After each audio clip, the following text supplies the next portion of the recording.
Hello everyone, this is Abhishek Mahanti and you are watching Padarth Vigyan. So students, welcome to lecture number 8 of the chapter Vectors. In the previous class, we had started a new topic and the topic name is the resolution of vector. And we had discussed that how to resolve a vector in 2 dimension and in 3 dimension. And we had discussed that if we have a vector in 3 dimension, then in component form I can represent a vector like this: a vector equal to I cap ax plus j cap ay plus k cap az. Here ax, ay, az are the magnitudes of x component, y component and z component of vector A respectively. And I cap is the unit vector along x-axis, j cap is the unit vector along y-axis and k cap is the unit vector along z-axis. And if a vector is given or is expressed in this component form, then how to find the magnitude of vector A? The magnitude of vector A is equal to how much? It is equal to square root of ax square plus ay square plus az square. So today we will discuss more details about this resolving of a vector, and we will solve a few numericals. So students, now I will tell you a method to find the unit vector of a given vector. The question is how to find unit vector, how to find unit vector of a given vector, how to find unit vector of a given vector. So this is the topic of discussion of this class. So students, we know that a cap is equal to a vector divided by magnitude of a vector. In the earlier class of this chapter, I had told you that unit vector is a vector having unit magnitude or magnitude 1 and it is directed along the given vector. So a cap represents the direction of vector A. So how to find a cap? A cap is equal to a vector divided by the magnitude of A. And if vector A is given in the component form, then I can write a vector as I cap ax plus j cap ay plus k cap az divided by, in place of the magnitude of A, I can write ax square plus ay square plus az square root. Is that clear? So using this formula you can find the unit vector of a given vector. So now I will solve a question based on this formula. Suppose vector A is equal to 3 I cap minus 4 j cap plus k cap. A vector equal to 3 I cap minus 4 j cap plus k cap, and we have to find what is a cap. We have to find what is a cap. So to find a cap, we need to find what is the magnitude of vector A. So magnitude of vector A is equal to square root of ax square plus ay square plus az square. So what is ax? Ax means the coefficient of I cap. So here we have 3 as the coefficient. So we can write 3 square plus then we have ay square. Ay means the coefficient of j cap, and here we have minus 4 as the coefficient. So write minus 4 square. Then we have az square, where az is the coefficient of k cap and the value is 1. So you can write 1 square and then give a square root symbol. So 3 square is 9 plus minus 4 square will be 16, and 1 square is 1. So the answer will be square root of 26. So we got that the magnitude of this vector is square root of 26. Now we have to find a cap. A cap is equal to a vector divided by a vector magnitude. So that is equal to 3 I cap minus 4 j cap plus k cap divided by square root of 26. So students, in this method you can find the unit vector of a given vector if the vector is expressed in terms of its components. Now suppose we have two vectors, they are given in component form, then how to add them and how to subtract them. So we have already discussed about the triangles law of vector addition, the parallelogram law of vector addition, by using which you can add two vectors. But in that case the two vectors are given, their magnitudes are given, and the angle between the two vectors are given. But today we will discuss that if two vectors are given in component form, then how to add them or how to subtract them. Suppose we have two vectors, vector A is equal to I cap AX plus J cap AY plus K cap AZ, and we have vector B is equal to I cap BX plus J cap BY plus K cap BZ. And suppose we have to add the two vectors, means we have to find a vector plus b vector. It is very simple, just write I cap and then write inside the bracket write ax plus bx, means add the x components of both the vectors. So ax plus bx into I cap, then j cap into ay plus by, means add the y components of the two vectors, then write k cap into az plus bz.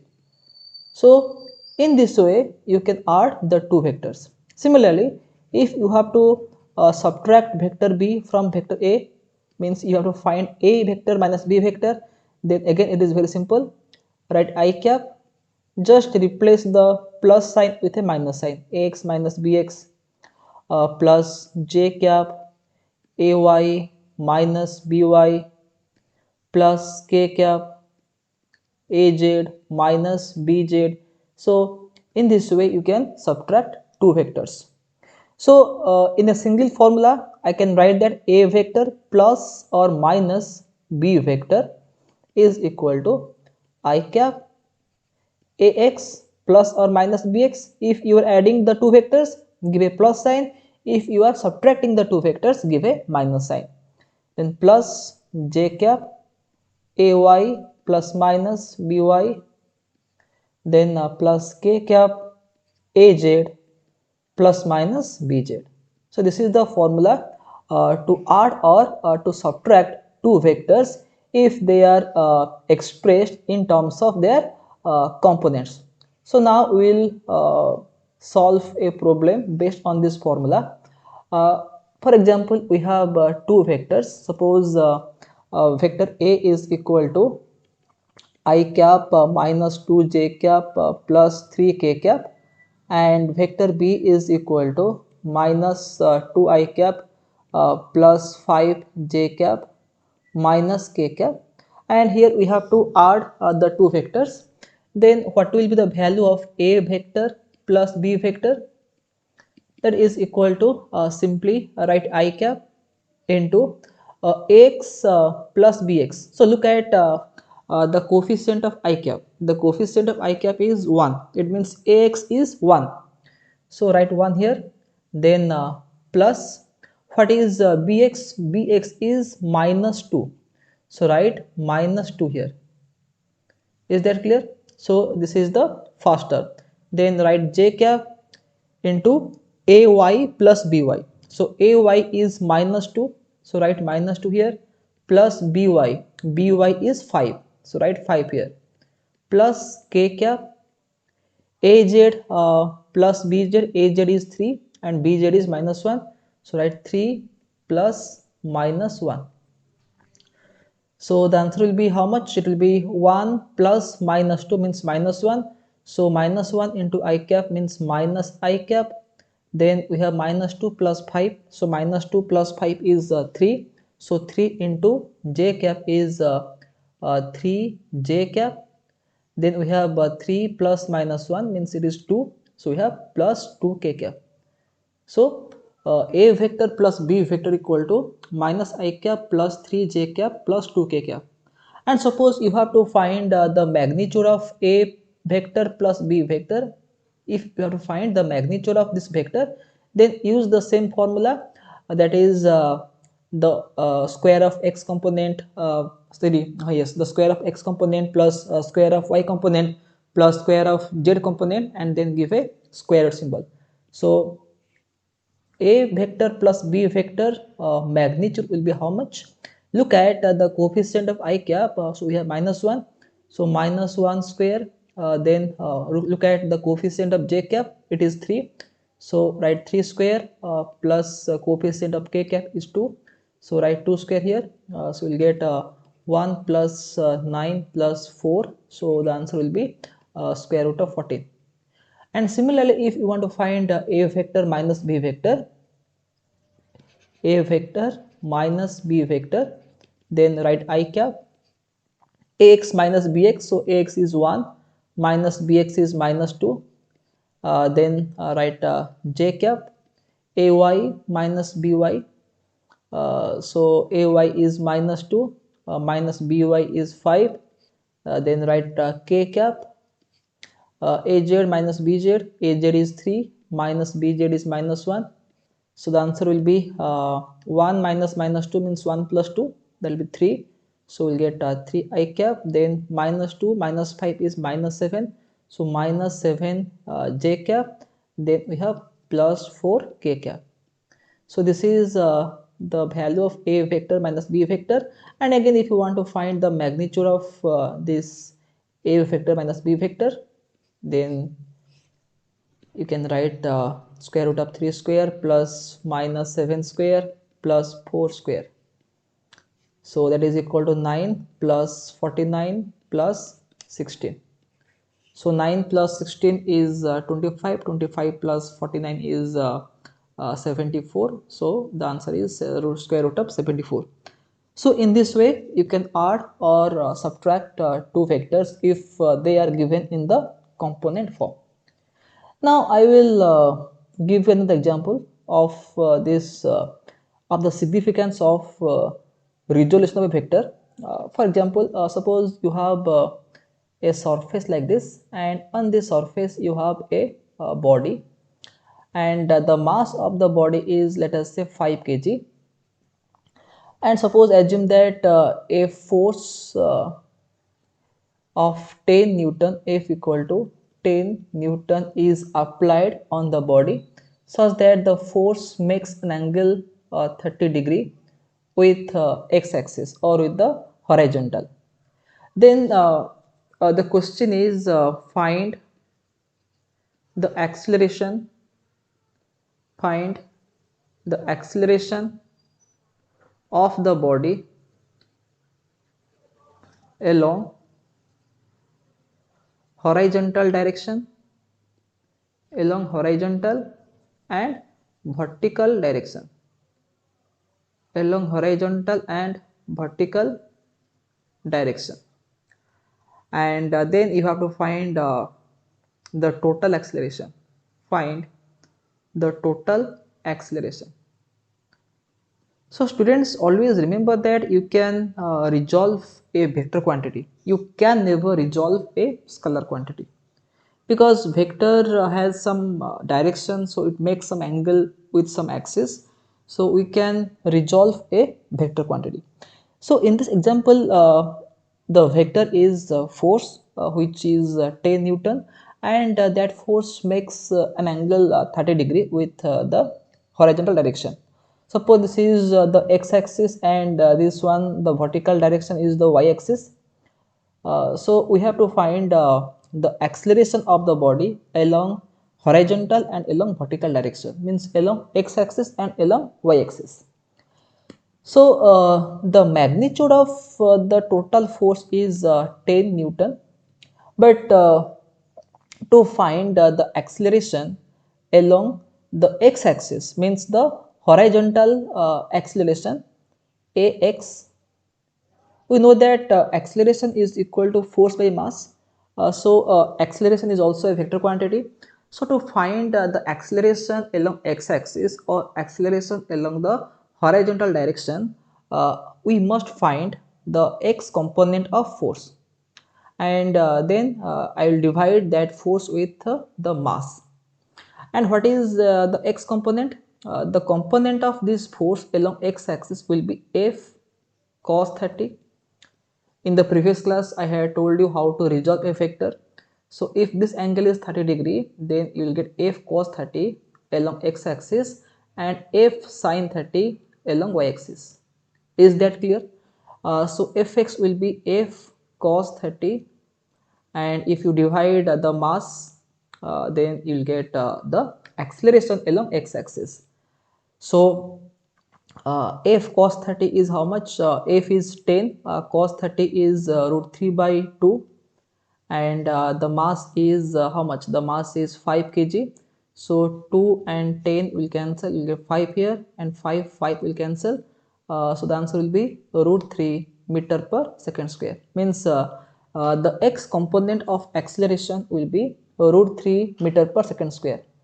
Similarly, we have to find the component of the acceleration along the vertical direction, means we have to find ay. So ay is equal to Fy by mass, and Fy is F sin 30 divided by mass.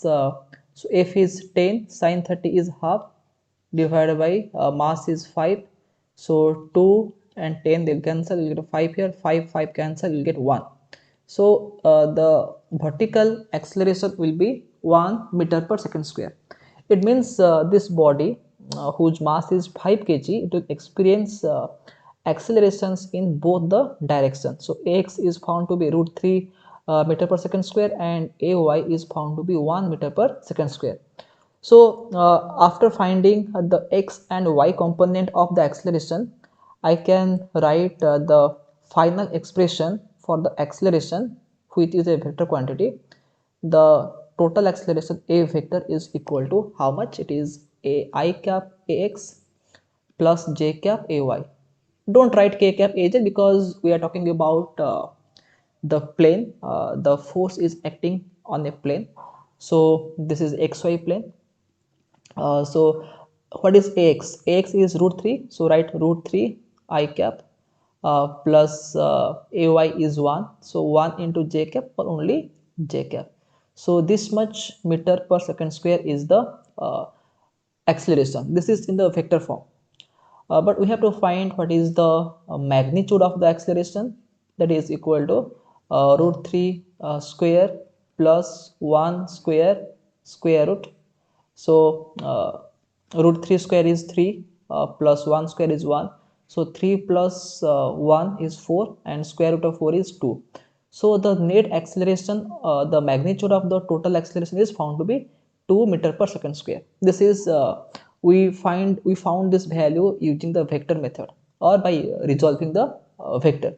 But we know that from the Newton's law of motion, we know that the total acceleration of a body is equal to the total force by the total mass. So force is how much? 10 Newton divided by mass is 5 kg. So 10 by 5 is equal to 2 meter per second square. So you saw that whether we go in vector form or we go in scalar form, we get the same answer. The net acceleration has magnitude 2 meter per second square. But when you go with the vector form, you can find the individual components of the force. Sorry, yes, individual component of the force as well as individual component of the acceleration. So with time you will be acquainted with resolving the vector. So initially this is a new concept, so you might face some difficulty, but I don't think that this is too much difficult. It is very easy.